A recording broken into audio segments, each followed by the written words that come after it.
Nakatayo at ihanda ang ating mga sarili upang muli ay ang Diyos ay manahan sa bawat isa at matanggap natin ang biyaya na mula sa Kanya sa umagang ito. So tayo mawit isang awit. Keep falling in love. Hallelujah. I am found in your embrace. Glory. Covered by your love, beyond my deepest dreams I know, your love so strong, Spirit's come. You lift me up to heaven's door. Hallelujah.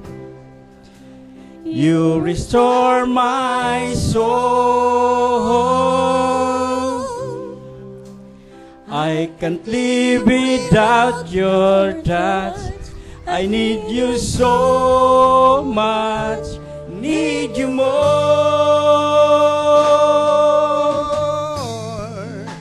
You're my rock in my redeemer, the rock on which I stand.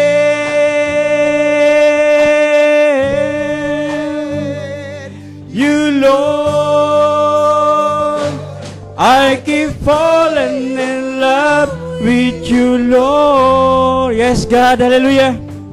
Every rate of my heart, pray that I change to the season that changed. Your love remains my hiding place, my home, fallen in love.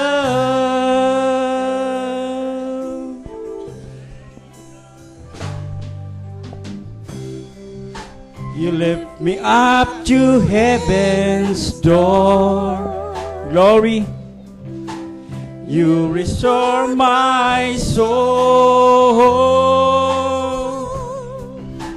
I can't live without your touch. I need you so much. I need you more.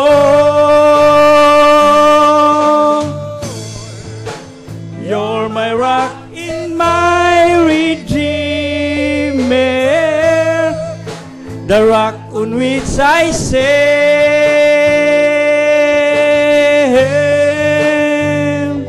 You, Lord, I keep falling in love with you, Lord. Pastor? Every beat of my heart, when I take through the seasons that change, your love remains my hiding place, my home, and I keep falling in love with you, Lord. Every beat of my heart, breath that I take through the seasons that change, your love remains my hiding place, my home, falling in love. Amen. Falling in love. Glory. Hallelujah. Glory. Falling. Thank you, Jesus. Amen. Hallelujah. Glory to God. Manatili po tayong nakatayo at bumasa tayo ng ilang mga talata sa ating mga Bible. Buksan natin ang 2 Corinthians chapter 3 verse 2. 3 verse 2. Psalm 139 verse 15. You are our epistle written in our hearts, known and read of all men.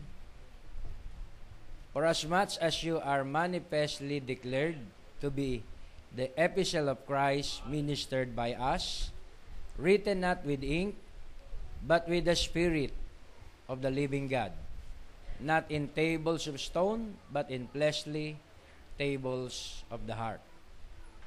139 ang Psalm, verse 15. My substance was not hid from thee, when I was made in secret, and curiously wrought in the lowest parts of the earth.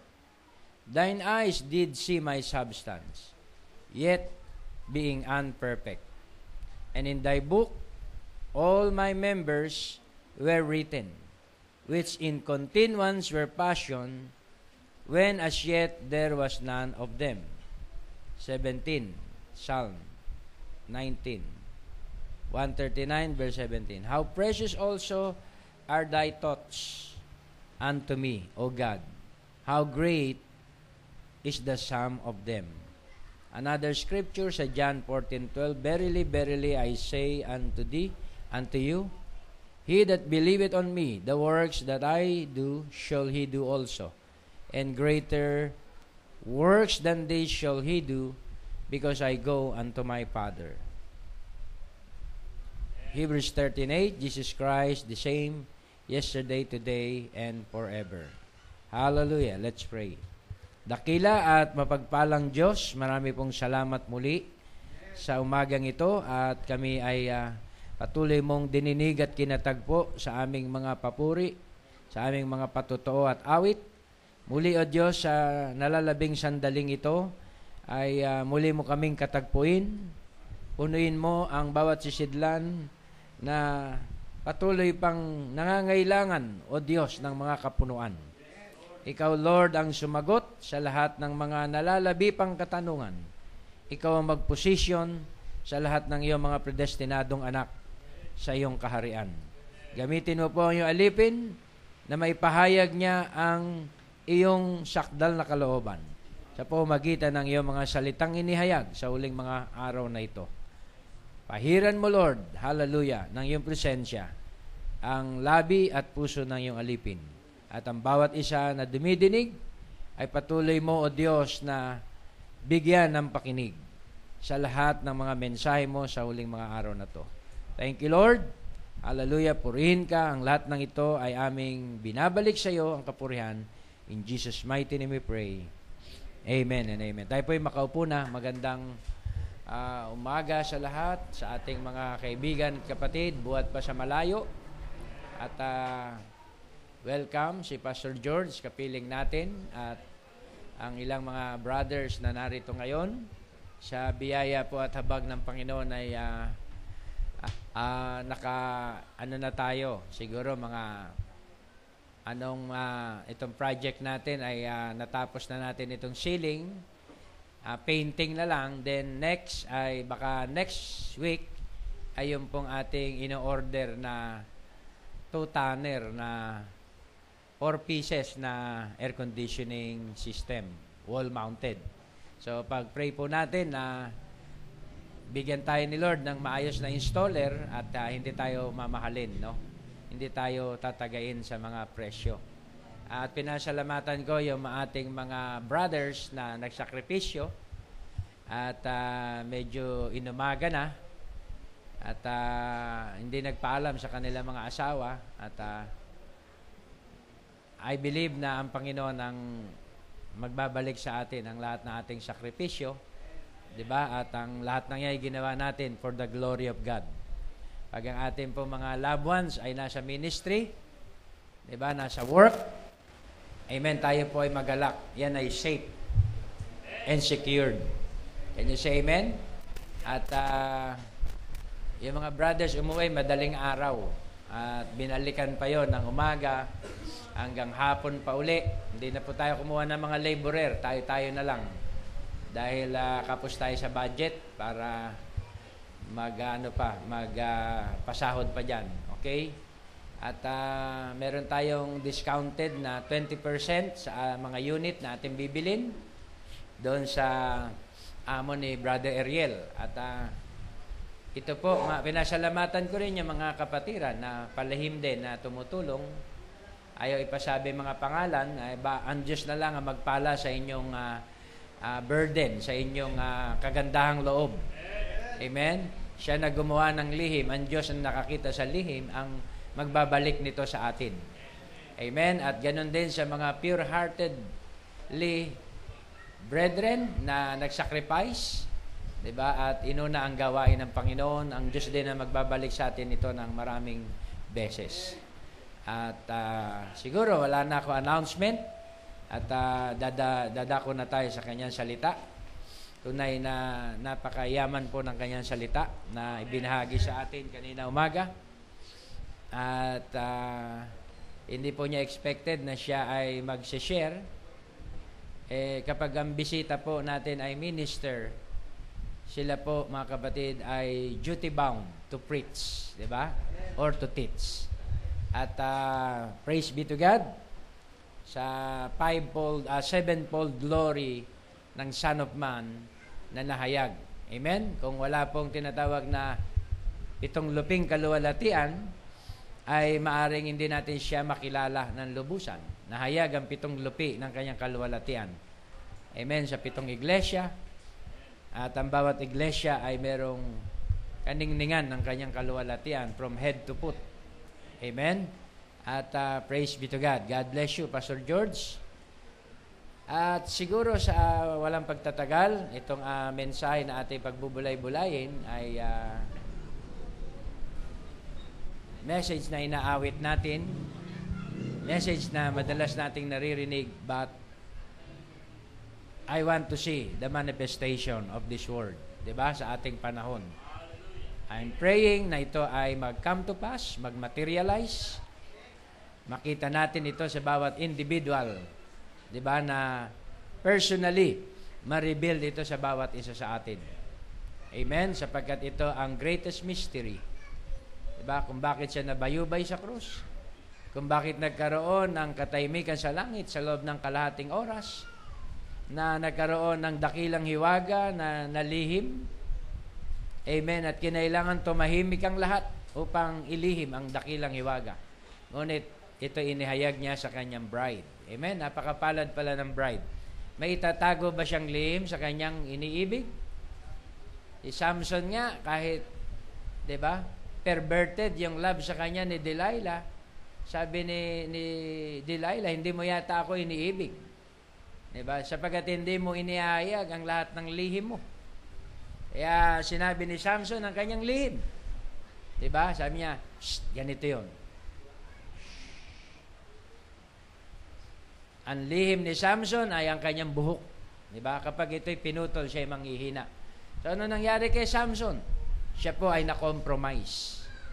How much more, mga kabatid, sa pag-ibig ng Diyos sa atin, may mga bagay at may mga lihim kaya siyang bagay na itatago sa atin? Wala. Iahayag niya. Diba? Ang kanyang mga layunin. Ganon din kay Abraham nang dumalaw ang Diyos, Word made flesh. Diba? Sabi ang ganon, may itatago ba akong bagay sa aking lingkod? Na aliping lingkod? Aliping lingkod pa lang yon, diba? Wala pa yung tinatawag na relationship ng bride. May maitatago ba akong lihim na bagay sa aking lingkod? Okay? Ano po yun, Panginoon? So, ang Sodom at Gomorrah ay gugunawin ko. Okay? Panginoon, kung may matuwid po 50, gugunawin mo, hindi, dahil sa 50, hanggang magkatawaran. So, ang mga lihim na bagay ay inihayag kay Abraham. Ang mga bagay na magiging kawakasan ng sanlibutan at ang mga pangako para kay Abraham sa kanyang kabiyak na si Sarah. Diba? Dalawa po yung propesiya. Yung isa ay sinugin ang Sodom at Gomorrah at ang isa naman ay ipangako, iprophesy kay Abraham na magkakaroon ng anak si Sarah. Diba? At her old age. Tumawa si Sarah doon sa tent, sabi niya, pambihira. Ako ya, magkaroon pa ng kaluguran sa aking kabiyak na matanda na rin. Ang kaharap niya, mga kapatid, ay Son of Man, Word made flesh, di ba? Pag sinabing Word made flesh, God, di ba? In flesh, amen, na dumidiscern ng thoughts and intents of the heart. Word made flesh, Son of Man po yun. May Son of Man sa time na yon, amen, na na-discern yung intents of the hearts ni Sarah. At sabi ni Sarah, hindi naman po ako nagtawa. Di ba't ganito ang pagkakasabi mo? Inulit. Eksakto. Tumahimik si Sarah. Hindi siya pinarusahan o pinatay ng Diyos sapagkat siya ay tinatawag na kabiyak ni Abraham. At ang kabiyak ni Abraham, mga kapatid, ay protektado sa kanyang salita at kasama sa pangako. Can you say amen?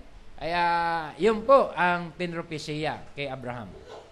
Kaya I believe na before na dumating si Jesus Christ sa flesh, ay meron na pong mga pangyayari sa Old Testament na ang salita ay nagkatawan tao. Amen? At ang unang salita na nagkatawang tao, mga kapatid, ay ang Tree of Life. Diba? Yun ay person of life na nandun sa Garden of Eden na inignore ni Eva at Adan. At ang kanilang tinatawag na in-entertain ay Tree of Knowledge of Good and Evil. Amen? Kaya from that time, sineparate ang Tree of Good and Evil, Tree of Life sa tao. Then after 6,000 years, diba? 6,000 years or 4,000 years, ni-restore yung tinatawag na Tree of Life. I am the tree, you are the branches. Diba? Without me, you can do nothing. I am the bread of life. Sabi niya, that came down from heaven. After 4,000 years, ni-restored. Can you say amen? Bakit, mga kapatid? Hallelujah. Yung hindi nila na-recognize sa time na yon ng Garden of Eden ay muling inihayag. So marami pa pong mga manifestation ang Word made flesh sa Old Testament. Yung back part of a man sa time ni Moses, diba? Na nakita niya na likuran ng tao na nasa burning bush, form of an angel. Amen. I believe, mga kapatid, yun ay similitude of the Lord. Diba? Yun ay appearance of the Lord. At yung pong tinatawag na enmorphe body sa Old Testament, amen, kapag ito po ay nahayag sa flesh, amen, ito po ay Word made flesh. Kapag ito po ay gumamit ng 16 elements, potash, calcium, iron, lahat ng elements ng body, at ito'y nagkatawan tao, ito po ay matatawag nating Word made flesh. O glory to God. Sapagkat yun ay salita, yun ay word na nasa lumang tipan at nagpahayag sa iba't ibang panahon sa mga Old Testament father. Now, merong termino na ginamit dyan sa Bible, as a Greek word ay ginamit ang enmorphe. Okay, God changed Himself. Changed His form. If you notice here in Philippians, He said, not thinking it robbery to be equal with God, but took the form of a man. Diba sa Philippians chapter 2, makikita natin, hindi niya inaring panangnan ang pagkapantay niya sa Diyos. Diba? Bagkus, inubad niya ito at nakitulad sa alipin. Nagmistulang alipin. Now, the Greek word there, for that form, I've been looking at it all the day, sabi niya, yesterday, trying to think out what it was, and I come with this word enmorphe. It's spelled enmorphe. Looking, sabi niya in the Greek, to find out what enmorphe was. Oh, glory to God. Enmorphe, that means that He changed Himself. He come down.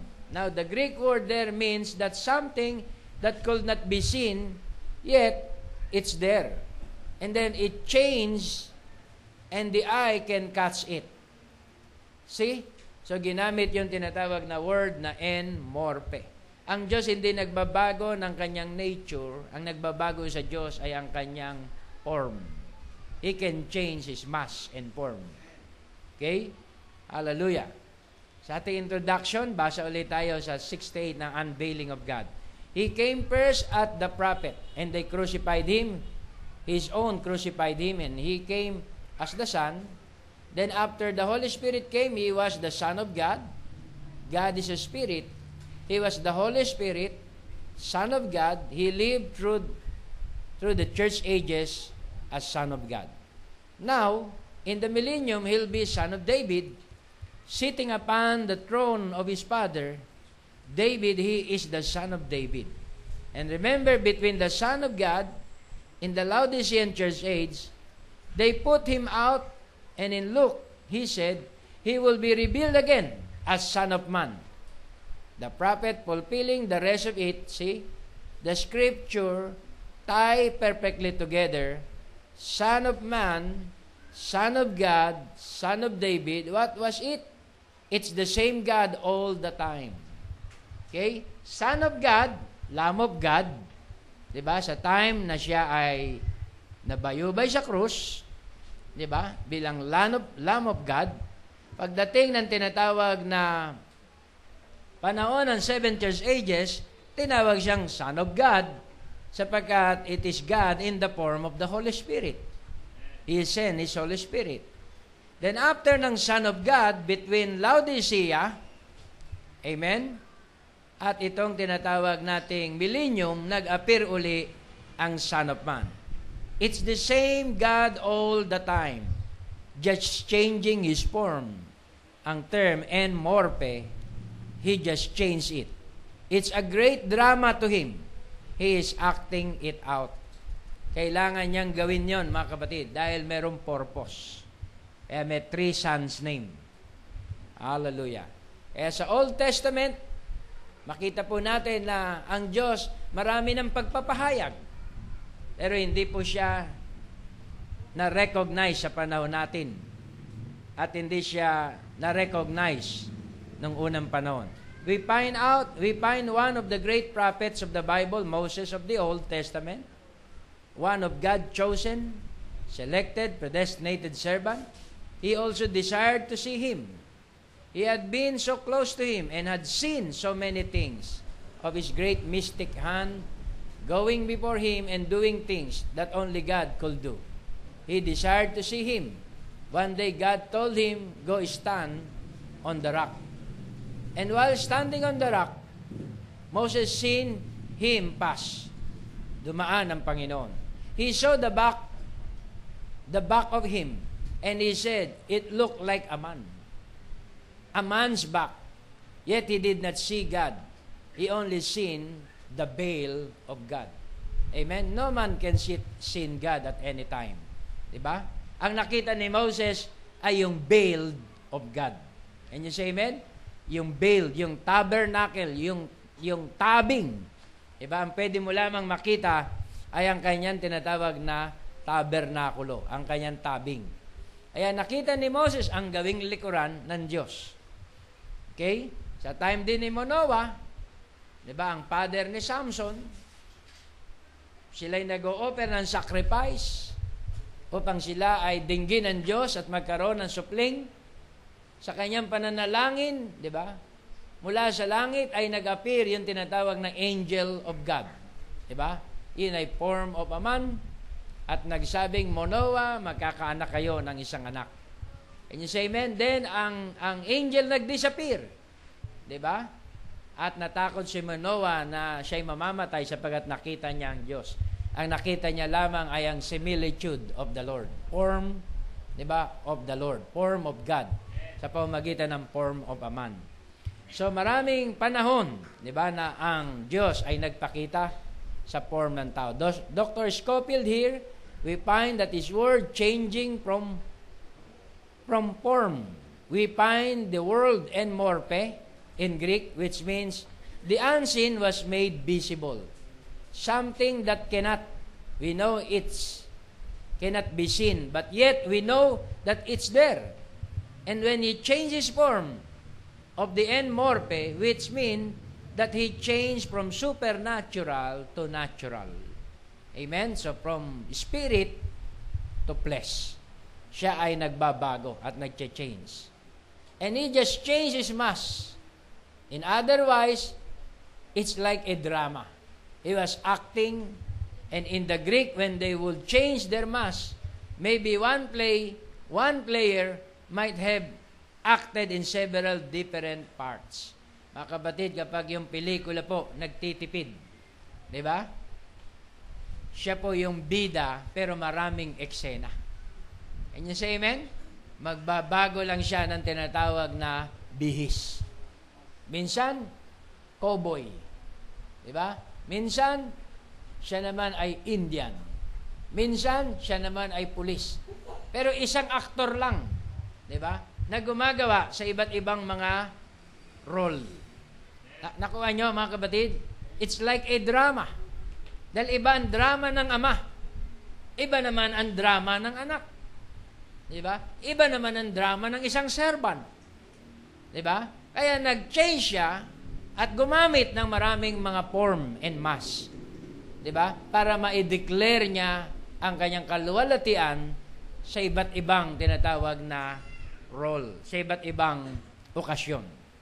Kaya God changing His mass, His form. He just changed His mass. In otherwise, it's like a drama. Okay? Another quote, Old Testament prophecies concerning what the Messiah was to be, you can compare it with the life of Jesus. And you've got it exactly who Jesus was. He was not just an ordinary man. He was God. And more pa.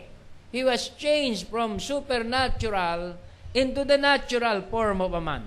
Yet He was God, manifested in the flesh, veiled by a human fleshly veil. Amen?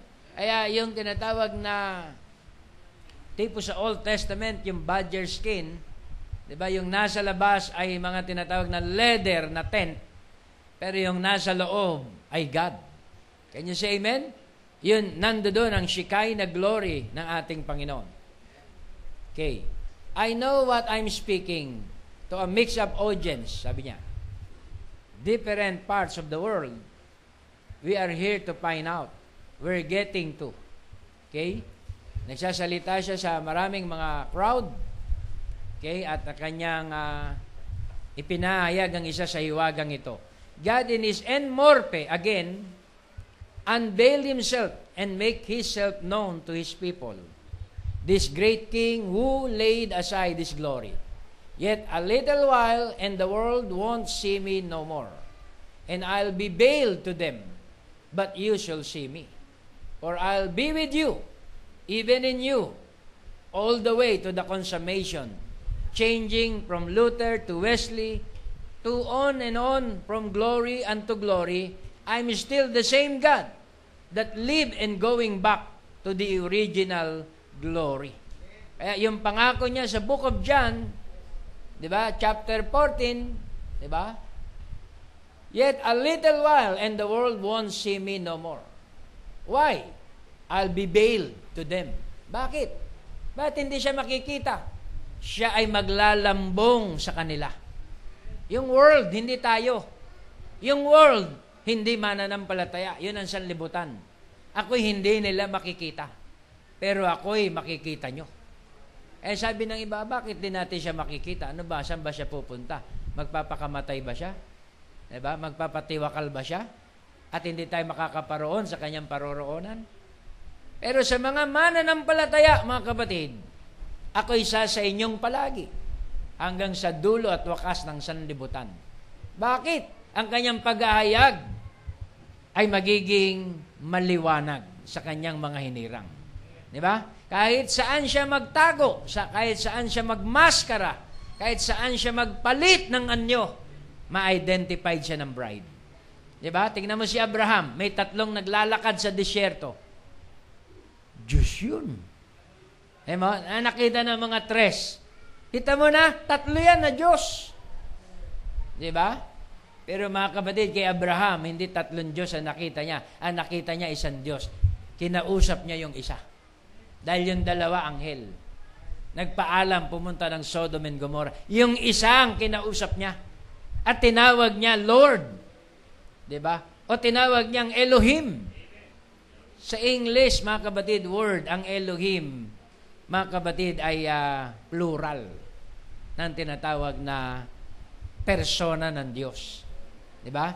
Pero mga kapatid, sa ating pananaliksik dito, okay, sa message, ay tumutukoy ito sa iisang Diyos na maraming katangian. Iisang Diyos na maraming anyo at form. Diba? God changing His mass. Plurality siya sa kanyang tinatawag na attributes. Can you say amen? Maraming katangian. Jehovah Jireh, Jehovah Rapha, Jehovah Nisi. Diba? At marami pang mga katawagan siya. Lilies of the Valley, Rose of Sharon, King of Kings, Lord of Lords. Amen. Siya po ay Diyos na maraming katangian. Okay? The perfect image, the God-man, man-God, in en morphe, had changed from supernatural to the vision. And the vision was projected into image. And the image was smitten so that the supernatural could taste the feeling of death and God's perfect masterpiece. Kasi hindi mo masasaktan ang supernatural. Hindi mo mahawakan ang supernatural. God is a spirit. They that worship Him must worship Him in spirit and in truth. Pero ang supernatural nag-veil. Gumamit siya ng tinatawag na mass. At sa Calvary, amen, nagkaroon ng tinatawag na servant. Diba, na sinaktan ng sanlibutan at hindi nila namamalayan. God veiled in Him. Diba? Ang Diyos, mga kapatid, ay nagtago. Ginawa niya na tabernakulo, mga kapatid, yung kanyang katawan na hinampas at sinaktan. The image was smitten so that the supernatural could taste the feeling of death. God's perfect masterpiece. He could not do it in Moses. He could not do it in the prophets. Isaiah, who was saved with the sows till he was sewed to pieces. He could not do it in the prophets that were stoned. He could not do it because he could not feel it. There was just a portion of him. But this perfect masterpiece, he was the fullness of the Godhead bodily. He could not only project Moses, he could project his entire being into this person and taste death for the whole human race. God's perfect masterpiece. God, so inspired by seeing it. He became the Redeemer of all ages to speak for those in the backgrounds who had been before and now. Kaya yung pong mga pag-aayag ng Diyos kila Moses, kila Jeremiah ay portion. Yun ay part ng word sa kanilang kapanahunan. Amen? Pero pagdating ni Christ, yung fullness ng tinatawag na word ay kanyang inihayag. Kaya He emptied Himself doon, mga kapatid, sa punto na yon. All the fullness of God, di ba, dwelleth in bodily form. Hindi porsyento, hindi bahagi, kundi fullness of God. Amen? All promises was met in Him. And He was the perfection of the perfection. All types was fulfilled in Him. O our kinsman redeemer, in Ruth and Boaz, our lawgiver from Mount Sinai, from our prophet, from the wilderness, as He come from the mountain, as He come from the wilderness, as He come from eternity and become man, the perfect image. So yun po, mga kapatid, ang tinatawag na Old Testament expression. All the types of the Old Testament was met in Him. Nasa masterpiece. As I said the other day, Jehovah of the Old Testament is Jesus Christ in the New. So yun po, mga kapatid, ang kanyang tinatawag na way, ang Diyos ay nag-change ng mass and form. Now, did you notice? He never said when the Son of God is being revealed. He said, Son of Man. Jesus come with 3 titles. Son of Man. Son of Man, Son of God, all the same person. That's just like the Trinity, Father, Son, Holy Ghost. Not 3 gods. 1 person, the 3 attributes of God. Okay? Kaya makita po natin, maging ang Father, Son, Holy Ghost ay expression din ng Diyos. Diba? As a Son, as a Holy Ghost, as a Father, amen, ito po yung 3 attributes. Okay. I am to my wife, a husband. I am to my daughter, diba? A daddy, and my grandson sitting there, I am a grandpa. Now, my wife only has claims on me as her husband. And my daughter here can say husband. Amen? It's like a drama. Diba? Isa siya na tinatawag na persona, pero marami siyang tinatawag na role. And you say amen na ginagampanan. Kaya yun po ay malinaw. It's God unveiling Himself, bringing Himself down, so He can be. He was above in a pillar of fire. Then He was manifested in His Son, Jesus Christ. And now revealed to us by the Holy Ghost. Amen. Watch when He come. Kaya sa atin pong mga scripture, ginamit natin Hebrews 13:8, John 14:12, amen, at 2 Corinthians chapter 3, na lahat ito ay pointing sa tinatawag na fulfillment ng Word made flesh again. Bakit again? Meron ng Word made flesh before. Ama? In the beginning was the Word, and the Word was with God, and the Word was God. 14, and the Word was made flesh, and dwelt among us. 33 AD. Can you say amen? Son of Man ng 33 AD. May anak ng tao, merong Word na nag-enmorphe sa flesh. Can you say amen? At tinawag yung Son of Man. Pero in these last days, meron mga scripture, di ba, na dapat nating makita, na sinabing, you are the written epistles, di ba? Written in our hearts, read of all men. The living epistle, the living word. Di ba? Merong another manifestation ng tinatawag na word in these last days. At John 14:12, the works that I do, you shall do also. You, hindi na sinasabing, di ba, I will do also. Tapos na siya ng 3.5 years. Maiksi lang ang kanyang panahon. Pero sa form ng Holy Spirit, babalik siya bilang Son of Man. The works that I do, you shall do also. Another enmorphe. May tinutukoy siyang you. You shall do also. And greater works than this shall you do, because I will go to the Father.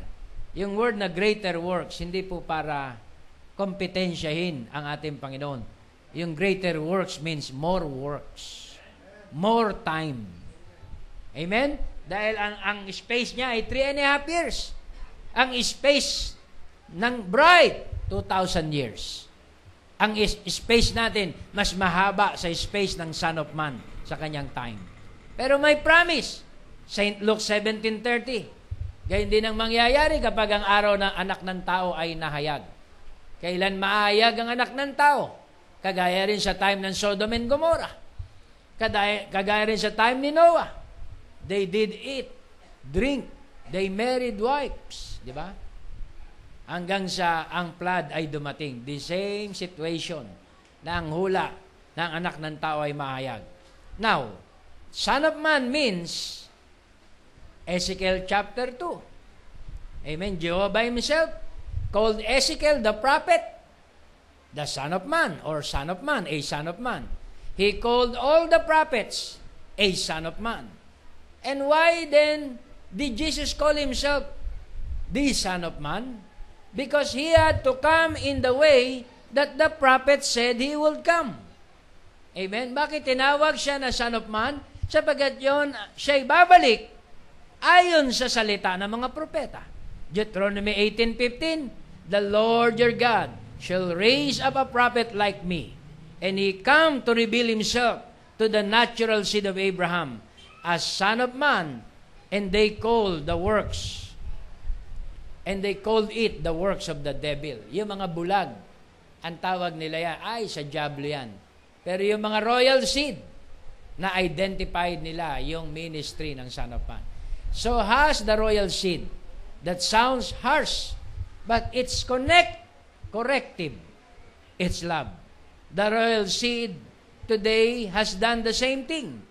Try to call it mental telepathy or some devil. It's the Son of Man, Christ.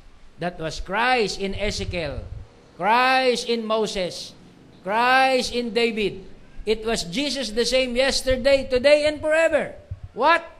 the Word being made manifest by these prophets. Sapagkat yung portion of the Word, minanifest, mga kapatid, na mga prophets, nila Moses, nila Ezekiel, nila Jeremiah, nila Isaiah, nila David. Can you say amen? Hallelujah. Christ in Ezekiel, Christ in Moses, Christ in David. The same yesterday, today, and forever. The Word being made manifest by the prophets. Kaya, mga kapatid, sa ating message, Word made flesh again. Kailan? Can you say amen? Ang tanong, kailan?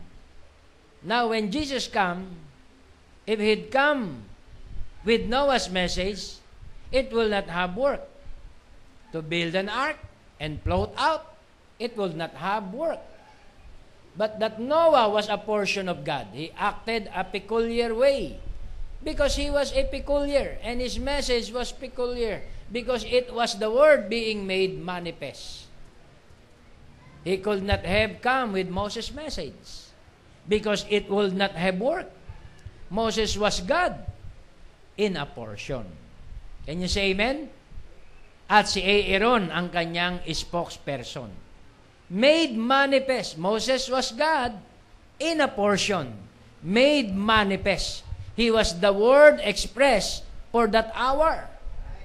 Amen? Kaya pansinin mo, yung kumalaban kay Moses, buhay o patay? Ha?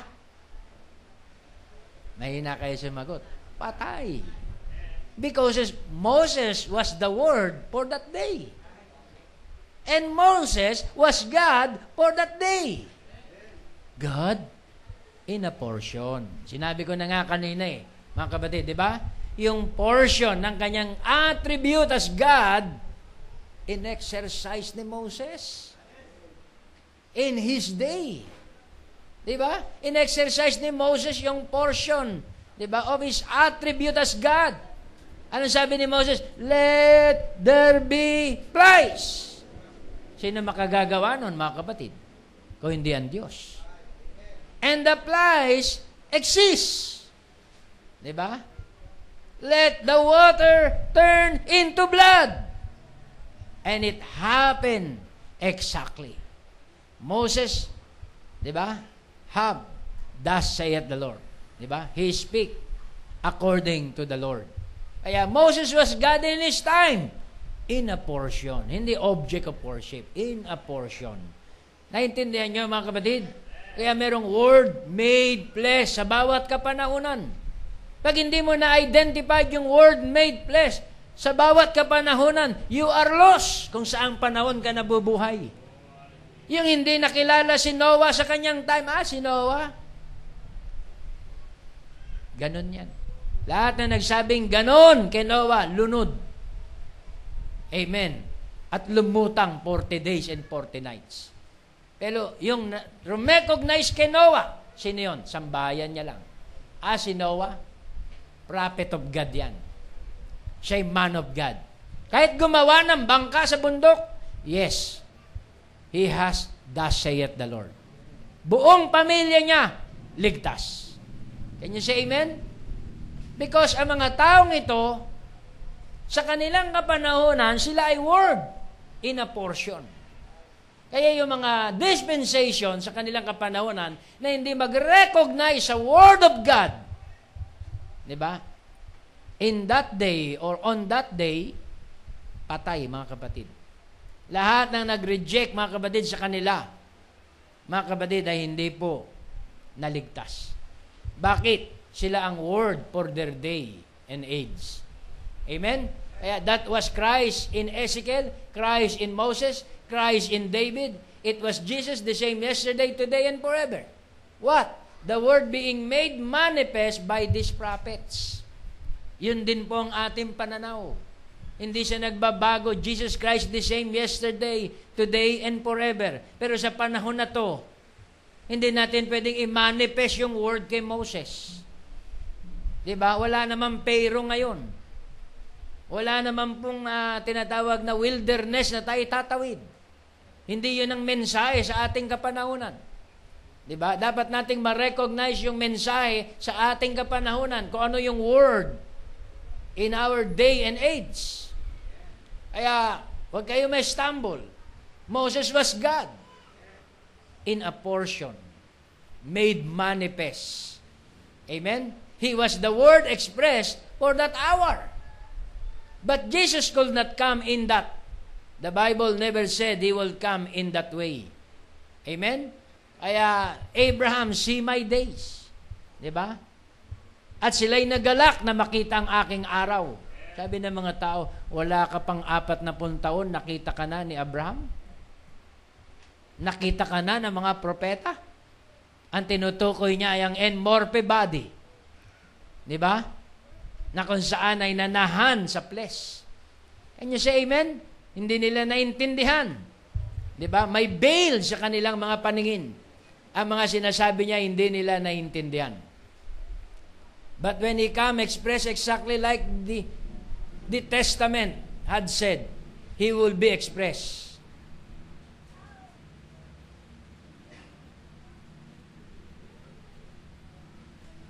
Okay? Then all those who was redeemed or redeemable believe it, because they were the thoughts of God, the attributes of Him at the beginning was made flesh and redeemable and was brought back to God. Pansinin mo po itong portion na to ng 1964, Mighty God Unveiled, 78. But when He come, expressed exactly like the Testament had said He will be expressed, then all those who was redeemable believe it. Yun lang tinatawag na mariredeem ang naniwala dito. Because they were the thoughts of God. Sa Psalm 139, sila ay thoughts of God na. The attributes of Him at the beginning. Ang kanyang bahagi sa pasimula pa lamang was made flesh, ay nahayag sa laman. And redeemable, and was brought back to God. As many, di ba? As receive Him, to them gave He the power to become the sons of God, because they were redeemable. They were from the beginning in the expressions. Amen? Nasusundan nyo ba ang aking sinasabi? Sa John 1:12, di ba? Siya na sumampalataya sa Kanya ay pinagkaloobang maging mga anak ng Diyos, ay tawaging mga anak ng Diyos. Because they are redeemable. Sapagat sila ay nasa thoughts of God in the beginning. Psalm 139. Can you say amen? Ano sinasabi ng Psalm 139? Okay? My substance was not hid from thee when I was made in secret. Ang kanyang tinatawag na bahagi ay natago, ay hindi natago sa iyo. Nang gawin ko ito sa mga kublim bagay, maging sa tinatawag na pinakamababang bahagi ng lupa. Can you say amen? Sapagkat ang tinatawag na attributes of God from 7th dimension to earth. Can you say amen? Hallelujah. Thine eyes did see my substance. Sa mga redeemable, di ba? Ang iyong mga mata, nakita mo ang aking mga bahagi. Sa mga redeemable. Pero sa mga unredeemable, hindi sila naniniwala, thought of God, the destination, eternal security. We did not believe that. Pero sa mga redeemable, I believe that, Brother Branham. I believe that, Pastor. We believe that with all our hearts. Because we are redeemable. Because our eyes did see His substance. Yet being unperfect, in the thoughts of God, ang substance ng Diyos is still unperfect. Sapagat ang seed ay unexpressed. Ibig sabihin ng mga thoughts of God, hindi pa natutupad. Hindi pa nahahayag. Kaya kung anak ka ng Diyos, at ang pagkabinhi mo, hindi pa nakuquicken, hindi ka pa nagmamaterialize, hindi pa perfect ang tingin ng Diyos sa iyo. sapagkat wala kang pinagkaiba sa servant. Nakuha nyo, mga kapatid? Kapag ang seed hindi pa na-quicken, di ba? Kapag ang binihi na inalat sa iyo ng Diyos hindi pa nag-materialize, na-germatize, wala pang na-express doon, na manifested son. Yes, you are a son in His thought, as substance, as seed. Amen? Pero bilang son, manifested, wala pa. Kaya sinabi sa Psalm, yet being unperfect. And in thy book, all my members were written. Sa kanyang libro, sa kanyang kaisipan, ang lahat ng aking sangkap ay nasusulat. Kailan sinulat? Sabing ganon, we are written with ink, which is the blood of Jesus Christ. Yung ink pala, doon sa before the foundation of the world, ay blood na ni Jesus Christ. Amen? Yung tinatawag na pinansulat na tinta before the foundation of the world, ay dugo niya na. Nakita ko sa mga redeemable, may blood na, past, present, and future. Can you say amen? Why? He did not make us sons. We are already His sons. Can you say amen? You are always His seed. You did not become a seed by the rebirth. You are always a seed. You are always His substance. But yet, unperfect kung hindi ka pa nakuquicken. Kung hindi ka pa nagko-comply o nagpupuli, surrendered sa salita ng Diyos. Naintindihan nyo, mga kapatid? Kaya hindi mababago ang panukala. Doon pa lang sa isip niya, doon pa lang sa 7th dimension, isinulat ka na ng tinta ng kanyang dugo. Diba? Then, mga kapatid, hindi po letra por letra lang, mga kapatid, na kailangan may Calvary pa para sa mga redeemable. May papatak na tinatawag na chemistry sa blood para ma-redeem ka. Ang chemistry, 33 AD pumatak. Pero yung life ng blood, pumatak na, mga kapatid, before the foundation of the world, sa lahat ng redeemable. Nakuha nyo, mga kapatid? Paano yun magkakaroon ng connection, Pastor? 33 AD, pagkatapos panahon ni Adam. Paano magkakaroon ng koneksyon? 1,000 taon yon. Sabi ng message, the elders obtain a good report by faith. Can you say amen? So, kumonekta, mga kapatid, sa kanila yung dugo ng Calvary nung sila'y manampalataya. Nakuha nyo, mga kapatid? By revelation, si Abel obtained a more excellent sacrifice than Cain. Diba? Na siya kahit patay na, nagsasalita pa rin ang kanyang handog.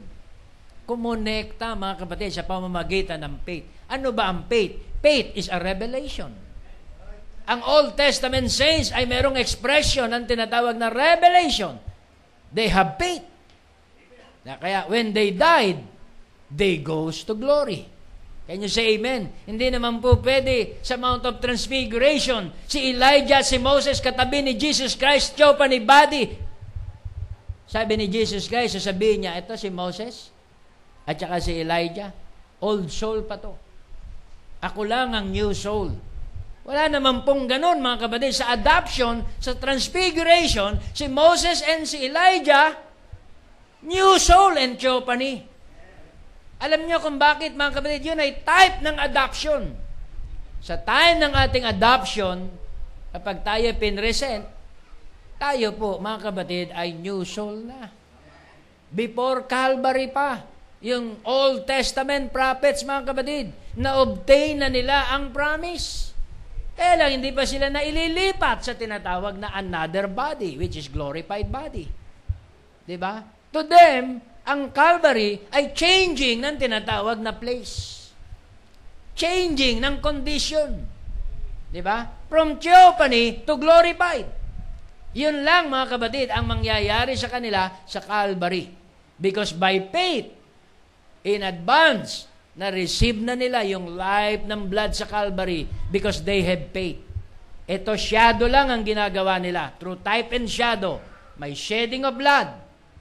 Amen? Pero by faith, kumonekta yon sa pangakong dugo ng ating Panginoon. Bayad po lahat yon ng Old Testament saints. Kaya yun ang reason, sa paradise sila'y inaaliw. Doon sa hell, ang rich man at mga wicked, tinotorment. Diba? Ang tormentor, old soul. Ang tormentor, wag ka na maghanap, asan ba ang diablo? Asan ba talaga ang diablo? Pag hindi ka pa na born again, yung diablo nasa puso mo. Yun ang tormentor. Yung old soul, yung unbelief, yung kawalan ng pananampalataya. So sa paradise, wala na pong unbelief. They are all saved and redeemed. Can you say amen? Makita natin, thine eyes did see my substance, yet being unperfect. Kaya sa ating designated season, bawat isa sa atin, hindi ko lang malaman yung oras, yung time. Kayo at ang Diyos ang nakakaalam. Diba? Kung kailan ang inyong time. Si pastor, pangaral lang. Preach the word in season and out of season. Pero nasa inyo ang quickening. Diba? Sa inyong time. Hindi sa aking time. Can you say amen? Pero pag tumagal ang panahon at hindi ka ma-quicken, there's something wrong. Diba? Dahil sabi sa quote, non-seed, there is nothing to quicken. Half seed won't grow. Hindi ka rin lalago kung half seed ka lang. Kaya tanungin natin ang ating sarili ngayong umaga, Lord, seed kaya ako? Sasagutin ka ni Lord, yes, seed ka. Kaya nga, nag-materialize ka. Diba? Paano yung iba na hindi pa nagmamaterialize? Yun ang tanungin mo. Lord, kailan ako magmamaterialize? Diba? Pinupukpok na kami ng mensahe. Diba? Dinidikdik na kami dahil malapit na ang rapture. Andyan na ang rapture. Nasa tabi na natin. We are moving into that cycle. Diba? Yung first stage niya, naganap na. Shout. Diba? We are moving into that cycle. Ang rapture ay 3 stages. Shout, voice, and trump. Yung voice of the resurrection, hindi pa nagaganap. Yung trump of God, body change, hindi pa nagaganap. But we are moving into that cycle. We are in the shout now. Potentially, we are in the voice now. Diba? We are resurrected from dead denominationalism. Kaya yan ang reason kung bakit hindi tayo nagpo-fornicate, hindi tayo nakikipag-play, hindi tayo nakikipag-affiliate sa anumang tinatawag na denominationalism. Diba? Hindi tayo pwedeng makipag-inuman ng saro. Diba? Yung babae may wine, may saro ng wine, ng kanyang fornication, kaya hindi tayo dyan sumasali. Diba? Hindi tayo partakers ng anumang form ng Jezebalism in these last days. Mga kapatid, bakit sinasabi nyo 2015? Okay? 2015, Pastor, 2015. Okay. 2015, ang Pope, Francis na ba to? Francis, dadalaw sa Pilipinas. Nang dumalaw yung Pope John Paul sa Amerika, sa time ni Bush, bumulong siya kay Bush. Lahat ng end-time message dyan sa Amerika, exterminate natin. Lahat ng end-time bride, exterminate natin dyan sa Amerika. Yung Reuters News. Andun, katabi niya, yung Pope John Paul at si Bush. Can you say amen? Maaring hindi pa time, napalitan si Bush. Diba? Ngayon, ito kayang pagdalaw ay muling bumulong.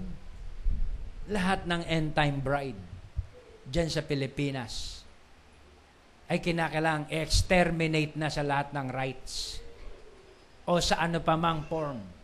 Pag yan na po nangyari, yung 2015 na laging 2015, baka squeezing yan. Squeezing. Kung hindi magre-rapture sa time na yan, squeezing yan. Magpakahigpit tayo. Diba? Pag in-squeeze ang isang bagay, wala kang magagawa. Pag in-squeeze ang tinatawag na transportation, land transportation, in-squeeze yun, wala kang magagawa, kundi mag-comply. Diba? Pag sinabing, ito ang multa, wala kang magagawa. Pag in-squeeze ang religious system, wala kang magagawa. Ang tanging magagawa mo, speak the word. Diba? Bakit may mga pag-aaklas? Boses yan eh. Voice of God in many waters. Di ba? Merong nasisikil, di ba? Na mga karapatan. May nasisikil na mga tinatawag na mga damdamin. Kaya nagbo-voice out sila. Can you say amen?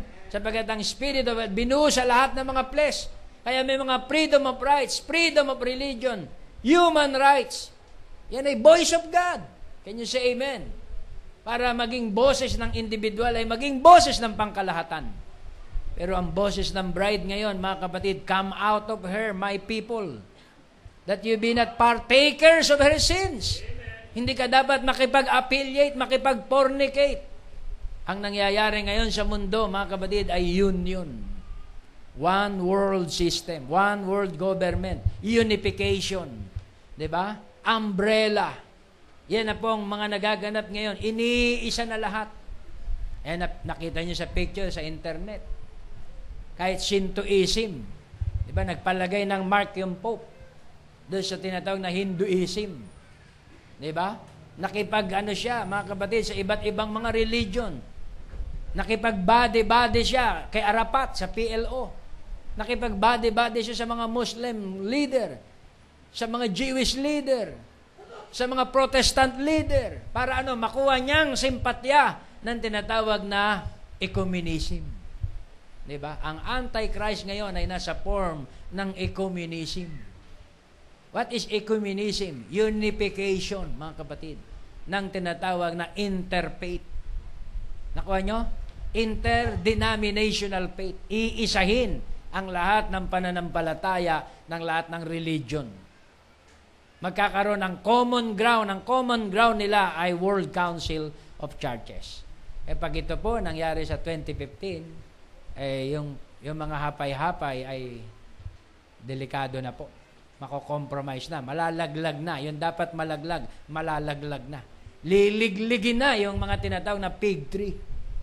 Diba? Kagaya ng puno ng igos na nililiglig, yung sixth seal. Kaya yung mga bubot dito sa mensahe, magkakalaglaga na. Diba? Pag niliglig yan sa sixth seal, bubot ka pa sa pananampalataya.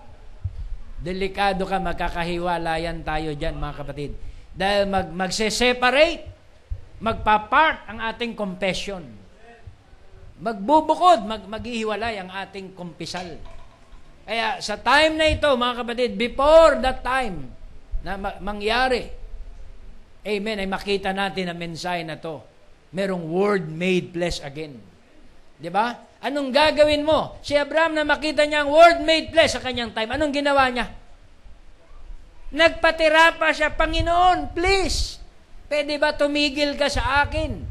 Ikukuha kita ng malamig na tubig. Ipagpapatay kita ng baka. Tayo ay mag-banding sandali.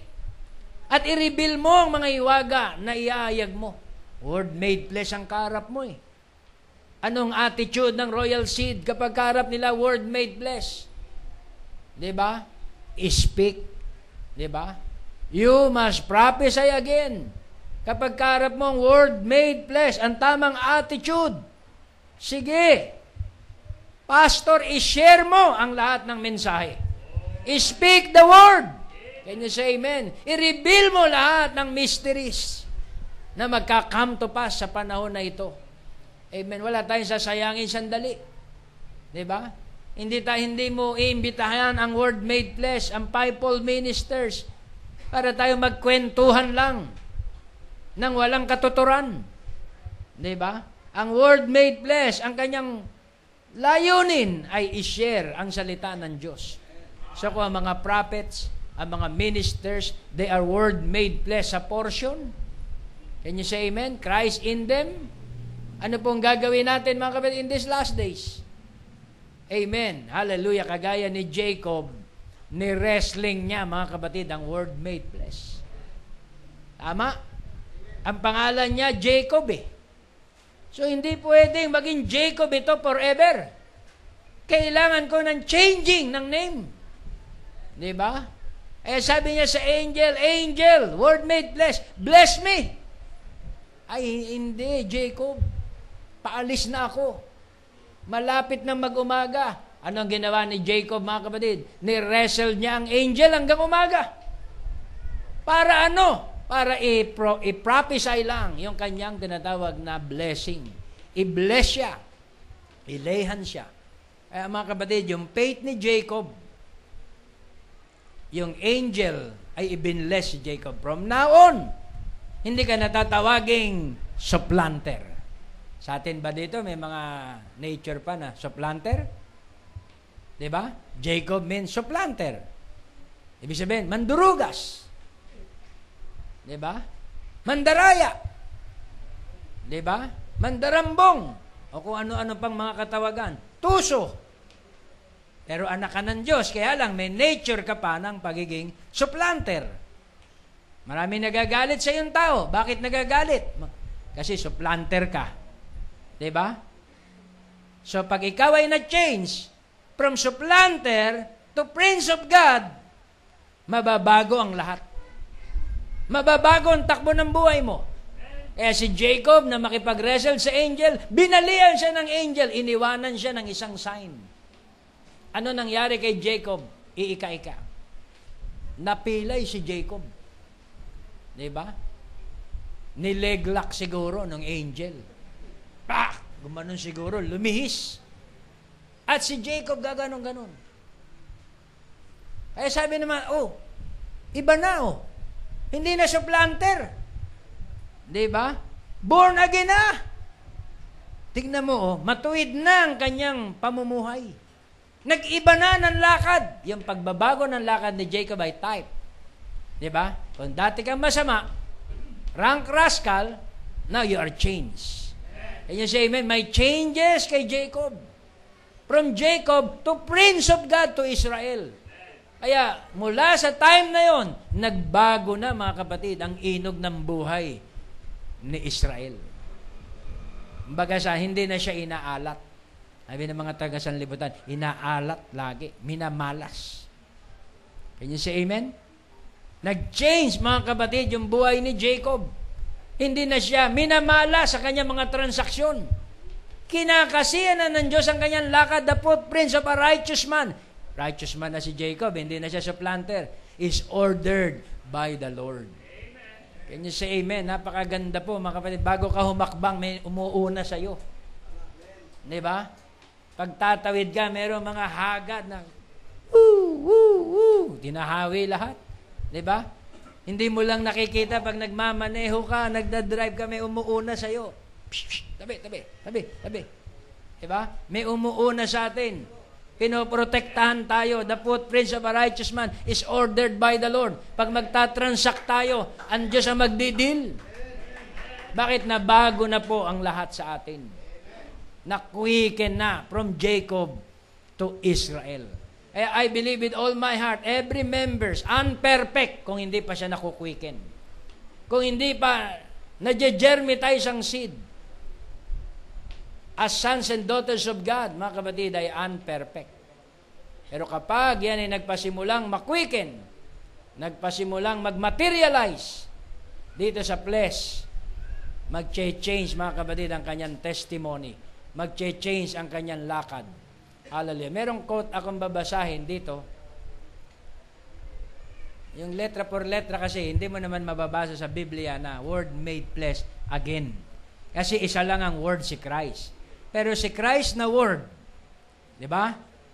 Ay ikinalat niya ang kanyang salita sa atin, many-membered body.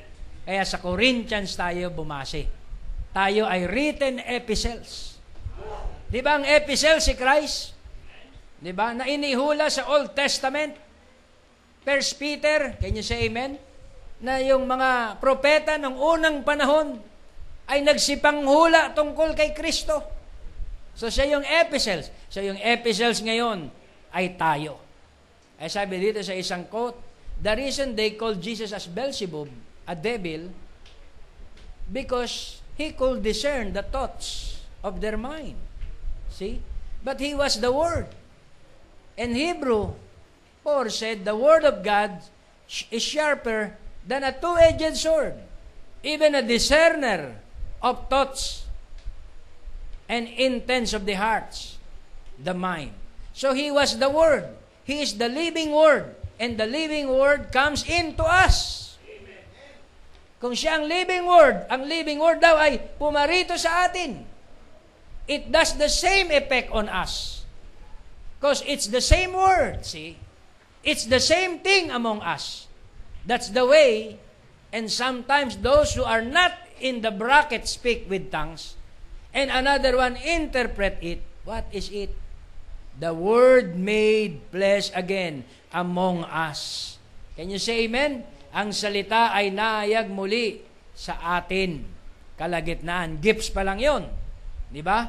Pero pagdating ng tinatawag na opening ng seal, yung Word made flesh, mga kapatid, yung kabuuan ng kanyang salita ay sinasambit na ngayon sa atin. Pinapangaral na ngayon sa atin. Ipinapamuhay na ngayon sa atin. So ang Word made flesh, ipinapamuhay na ngayon sa atin. Kaya sinabi ni Jesus sa John 14:12, "The works that I do, you shall do also, and greater works than this shall you do, because I will go to the Father." Tayo ang magtutuloy. Tayo ang continuation ng Son of Man ministry in many-membered body. Can you say amen? Hallelujah. Kung ito'y Son of Man, ibig sabihin, Word made flesh. Pag sinabing Son of Man, ito ay time ng Word made flesh. Amen? Pag dispensation na ng tinatawag na Word made flesh, lalampasan na nito ang lahat ng tinatawag na living creature. Lampas na siya sa faces of man. Lampas na siya sa tinatawag na calf. Lampas na siya sa lion. Ito ay time na ng eagle. Nakuha nyo, mga kapatid? Kaya sa time ng tinatawag na Son of Man, ito na yung tinatawag na fullness ng manifestation, mga kapatid, ni Kristo sa lupa ay ang Son of Man. Ang lion ay portion. Ang calf ay portion. Ang faces of man, which is the intelligence, which is the wisdom and knowledge of man, ay portion. Can you say amen? Pero pagdating ng flying eagle, Son of Man, ito po ay fullness. Kaya sa time ng Son of Man, hindi mo pwedeng ibigay ang tinatawag na perlas sa mga baboy. Can you say amen? One time bilang flesh, pinoprovoke ako, sabi ng isang pastor, "Pastor, patulan mo na kaya yan? Hinahamon ka ng debate, patulan mo na kaya, pastor? Para magkaalaman na kung sino ang totoo." Sabi ko, "Brad, Ben Ray, dati mahilig ako dyan. Okay? Pag pinatulan ko yan, parehas lang kaming lilitaw na walang new birth. Di ba? Parehas kaming lilitaw na wala pa sa tinatawag na Son of Man. Kung ang anointing ko ay faces of man, hindi ko yan uurungan. Dahil, mga kapatid, yung aking pastor na kasama nun, debater. Kaya dahil debater siya, naambunan kami ng anointing ng pagiging debater. Kaya yung debate, sa panahon na yon, kami po ang naghahanap. Pinapasok namin kampo ng iglesia, kampo ng Mormons, kampo ng Seventh-day Adventist, kasi nga, yung anointing namin, debater. Hindi kami ang tinatawag na nag-iimbita para makipagdebate. Kami ang bumibili ng tinatawag na debate. Yun po, mga kapatid. Pupunta kami mismo sa Luneta. Sa Plaza Miranda, kunyari makikinig-kinig kami, magkakabarkada kami. Biglang sasabat na yon yung mga kasama ko. Pag sumabat na, ayun na, pastor, ikaw na. Bumukas na. Ganon yung anointing, mga kapatid, ng faces of a man. Nakuha nyo, mga kapatid. Then, pagkatapos, meron dito sa end time, hahamunin ako, debate na lang tayo kung gusto mo. Alam mo, every meeting, itong taong ito, nagdidebate kami. Every meeting, pinapahiya ng Diyos. Kaya, galit, Pastor George. Meron siyang bitterness. Gustong makaganti. Gustong makabawi. Hindi maalis yun eh. Di ba? Si theologian, naipit. Sa meeting kilayap. Ano na nangyari? Naipit eh. Kaya, hindi maalis sa memory niya. Sabi ko, Brother Ben Ray, nakuha mo, nagets mo? Sabi mo, kayo mag-arbiter. Ano ang common ground namin? Iba ang silip niya sa theophany. Iba silip ko sa theophany. Paano magkakaroon ang konklusyon? Diba? Kami sa revealed word nakatingin, siya nakatingin sa tinatawag na before 63 na unawa. Paano magkakaroon ng konklusyon? So, magiging katawa-tawa. Pero hayaan mo, kako, dumalo ka lang lagi sa meeting. Pag nandyan yan, lagi kaming may debate. Every time, di ba na may ministerial meeting, laging nag-aabang yan. At sabi ko, ready naman ako all the time. Kaya purihin ang ating Panginoon. Itong message po, hindi public show. Di ba? Magse-set ka pa. Ano yan set na yan? Debate meeting. Hindi na po. Hindi ito public show para sa publiko. Ang message, mga kabatid, ay mystery. Ito'y hiwaga. Inilihim sa mga pantas at mga palalo. Inihayag sa mga musmos at mga maaamo. Ang mga may clear understanding, makakaunawa kung sino ang nasa truth. Kung sino yung Word made flesh. Diba? Sa time na to, mga kapatid, mahirap na lang pong magbitaw ng mga statement. Mamimisinterpret. Diba? Ang Word made flesh sa time na to, mga kapatid, ay ang bride. Ang Word made flesh sa time na to ay ang body. Kung hindi ka identified sa body, against ka sa Word made flesh. Babakbakan mo ang mga Word made flesh. Kokontrain mo ang turo ng mga Word made flesh. Can you say amen? As it was in the days of Noah, so shall it be in the days of the Son of Man when He is revealed sa kanyang time. So ang Son of Man na si Christ na Word ay nasa atin na ngayon. Siya ngayon, mga kapatid, ay Word na nasa atin. Amen? Kaya yung mala-intellectual, mga kapatid, na attitude, hindi na po magwo-work out sa presence ng Son of Man. Amen? Ipitin mo man ang ipitin ng tanong ang Son of Man, hindi mo maiipit. Sapagkat siya'y ahead. Nakuha nyo, mga kapatid? Ang Son of Man ay loaded. And yun siya, amen? Sa time niya, nung siya'y nasa lupa, ang daming mga debater. Iniipit siya, maging sa marriage and divorce, iniipit siya sa doktrina na yan. Diba? Sabi ni Jesus sa kanila, hindi nyo ba alam na sa langit ay wala ng pag-aasawa? Diba? Panginoon, may kilala kami. Nakapag-asawa, nahiwalay. Namatay yung asawa. Nag-asawa uli, namatay. Nag-asawa uli, namatay. Ngayon, may nabubuhay na asawa. Pagdating sa langit, sino ba ang asawa niya? Word test pa nila ng gano'n, ang Word made flesh. Kay iiksin ang ating mga pag-iisip. Di ba sa langit, we are angels? Di ba? Tayo yung magiging katulad ng mga angels at wala ng sex glands. Kaya walang asawa sa langit. Can you say amen? Wala ng pag-aasawa sa langit. Kaya lahat ng tanong nila para ipitin ang Son of Man, hindi nila maiipit. Sapagat ang kaharap nila ay Word. Di ba? Kahit anong pangangatwiran nila, sa presence ng tinatawag na Word made flesh, babalik lang yun eh. Magba-bounce back. Di ba? Magba-bounce back lang lahat yun, mga kapatid. Kaya I believe with all my heart, dispensation natin ngayon ay dispensation ng Son of Man. Hindi one member, many-membered body. Maraming mga sangkap ng anak ng tao na siyang salita before the anointed man. Now, the anointed people of God. Can you say amen? Before, one member body, Christ. Anointed man. After ni Christ, in-anoint niya marami mga propeta. William Myron Branham, anointed man of God. Now, wala na po yung mga major prophets, anointed people. Anointed member of God. Can you say amen? Not the same word. The works that I do, sabi ni Jesus, John 14:12, you shall do also, and greater things than this shall you do, because I will go to the Father. Itutuloy natin yung ministry ng ating Panginoon. We are the continuation of the book of Acts. Amen. So sa next meeting, to be continue. Amen. Hindi ko po ito matatapos. Pause muna po tayo. Sa Wednesday po natin, ibabaksak yung pinaka-atomic bomb, yung highlight. Can you say amen?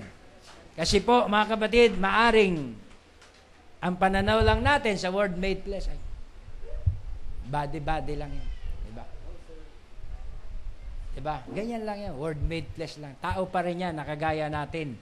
At may mga kahinaan. Yes. Pero sa time, mga kapatid, ng word made flesh, may kaibahan na po, mga kapatid. Sa time ng prophesying, diba? Kapag ang word made flesh nasa ministry, sa time ng prophesying, amen, kinakailangan po mag-iba na ang tingin natin doon.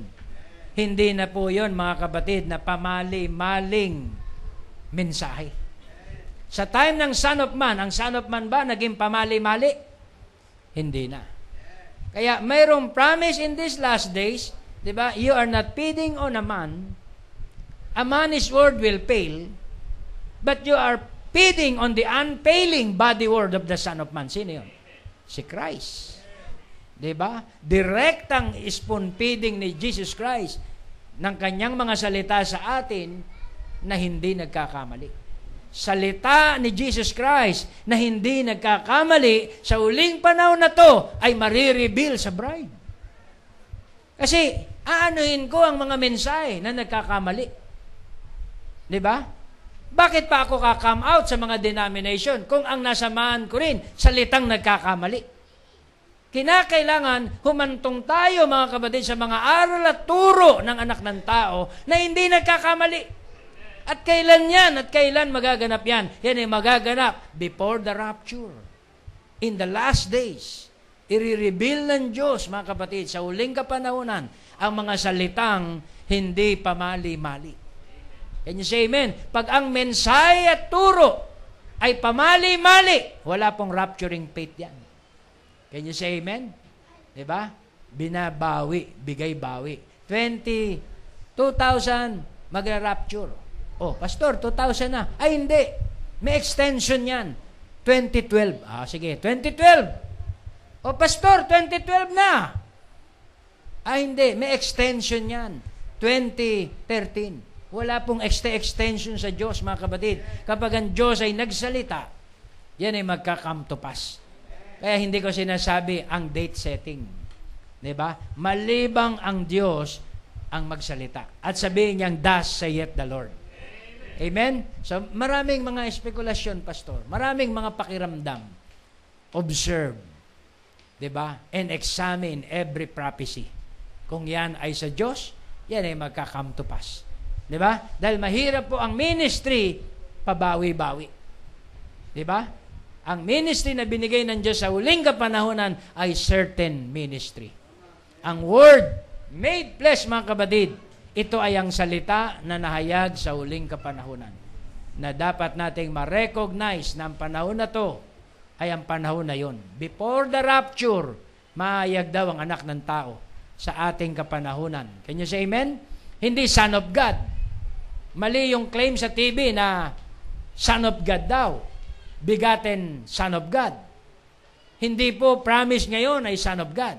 Ang Son of God ay 7 church ages. Ang promise ngayon, before the rapture, ay Son of Man. Ang Son of God ay 7 church ages.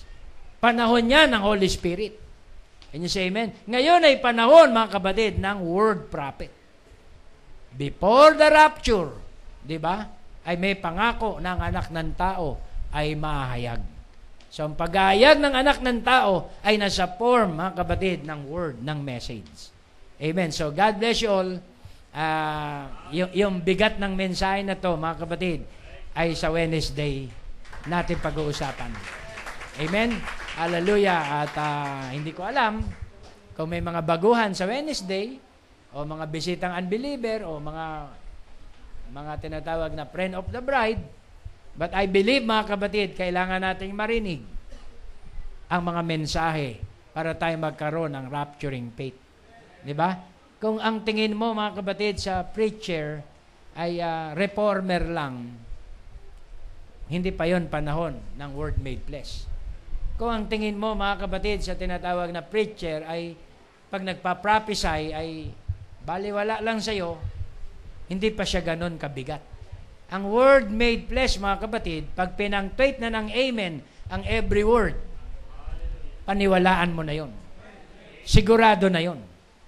Can you say amen? Hallelujah. Kaya ibinigay sa atin sa huling kapanahonan ng pangako ng mga siguradong salita ng Diyos ay siyang ating bibigkasin. Yun ang mga promise word ng ating Panginoon. Kaya iisa-isahin natin yung Hebrews 13:8, Hebrews 4:12, next meeting, John 14:12, kung paano magka-come to pass ang mga salitang yan. 2 Corinthians chapter 3, yung tinatawag na living epistles, doon natin po iisa-isahin, mga kapatid, ang tinatawag na fulfillment ng bawat salitang yon. God bless you all. 11:30 na po, 35. Tayo tumayo at tayo manalangin. Hallelujah. Glory to Jesus.